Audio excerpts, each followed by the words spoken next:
Казань как историческое поселение есть, но официального статуса пока нет. Это не весь город, а только его центр.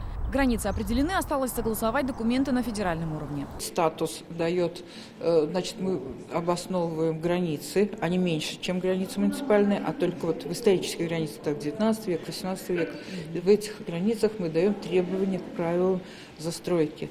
Проще говоря, статус исторического поселения налагает на собственников объектов множество ограничений. Но при этом и открывает пути для больших инвестиций. Для получения статуса предстоит провести небывалое по масштабам социсследование. Уже на днях у башни Сюембике, как и у других исторических объектов Казани, появятся студенты, историки, социологи, культурологи, чтобы наблюдать. Они будут смотреть за тем, как люди ведут себя у конкретных исторических памятников, будут задавать вопросы. К тому же на днях в заведениях Казани появится так называемая карта горожанина. Это своеобразная анкета, где любой желающий может отметить свое любимое историческое место и важный для него исторический памятник. На статус исторического поселения претендуют еще 12 городов: Елабуга, Чистополь, Болгар, Беляр, Свияжск, Буинск, Бугульма, Мамадыш, Менделеевск, Мензелинск, Тетюши и Лаишево. Об этом мы не только говорили и на пресс-конференции. Акцент на проблемных исторических проектах и объектах.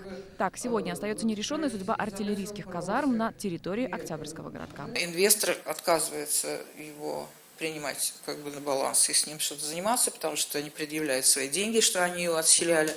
Поэтому сейчас пока судьба этого жилого дома открытый вопрос. Два больших проекта, которые сегодня также под пристальным вниманием экспертов, это Адмиралтейская слобода и территория речного порта. Сегодня вопрос встал о стоимости земель и передаче их инвесторам. Все упирается в деньги. Пока вся инженерная инфраструктура не будет заведена на эту территорию, пока строительство не начнется. То есть именно инвестиционные строительные намерения по Адмиралтейской слободе, они нуждаются в еще дополнительной проработке по посадке по сетям.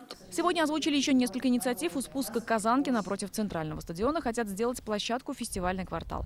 В доме Дартаевского-Молоткова может появиться музей бардовской песни. Площадь Свободы, площадь Султангалиева и сквер Фукса предлагается соединить пешеходными участками. Альбина Слугараева, Вадим Илларионов, ТНВ, Казань.